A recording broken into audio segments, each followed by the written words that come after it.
I think there's no question that a nuclear-armed Iran would bring stability to the region because nuclear weapons are weapons of peace. They're weapons of deterrence. They have hardly any offensive capability at all. And if Iran had a nuclear deterrent, there's no way that the United States or Israel, for that matter, would be threatening to attack Iran now. In the same way that if Saddam had had nuclear weapons in 2003, the United States would not have invaded Iraq. And if Libya had nuclear weapons in 2011, the United States would not have gone to war against Libya. So I think that if you had a Middle East where other states besides Israel, and this of course includes Iran, had a nuclear deterrent, it would be a more peaceful region. Well, it's possible there'll be some proliferation. I wouldn't bet against the fact that maybe Turkey or Saudi Arabia would acquire nuclear weapons, but people have been predicting widespread proliferation for decades now, and it's never happened.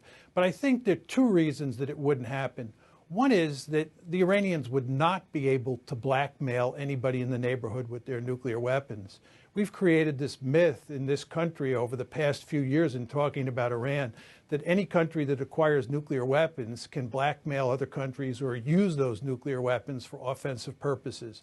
We have a lot of theory and a huge amount of empirical evidence, 67 years now, which show that no country with nuclear weapons can blackmail another country as long as somebody is protecting that country or it has its own nuclear weapons. And this leads to the second reason.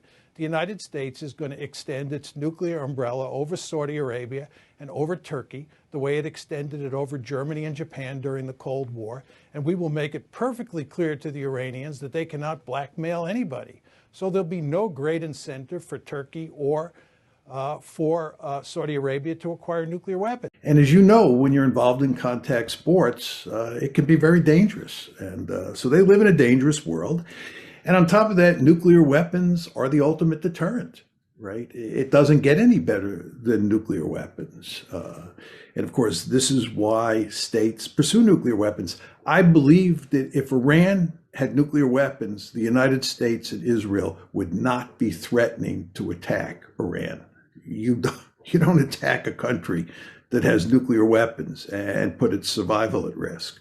So I think if Iran were to get nuclear weapons, the United States and Israel would back off and stop threatening them. Then there's always the case of Libya. You remember Colonel Gaddafi? We told Colonel Gaddafi that if he gave up his nuclear weapons program, his weapons of mass destruction programs, that we would leave him alone. You know what happened to Colonel Gaddafi? He's now 6 feet under, and we helped put him 6 feet under. If I were Colonel Gaddafi, I would have developed nuclear weapons. North Korea?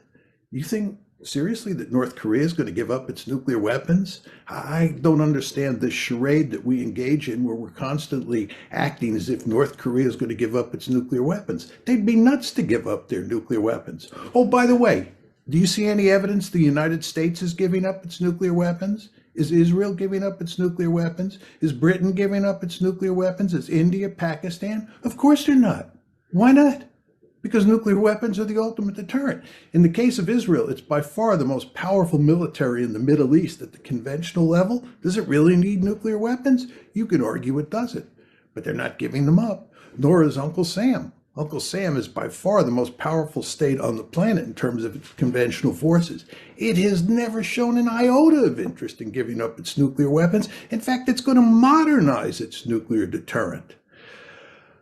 So all I'm saying here is there are really powerful incentives for a country living in a dangerous neighborhood that has the United States and Israel out there with their gun sights on you to get nuclear weapons.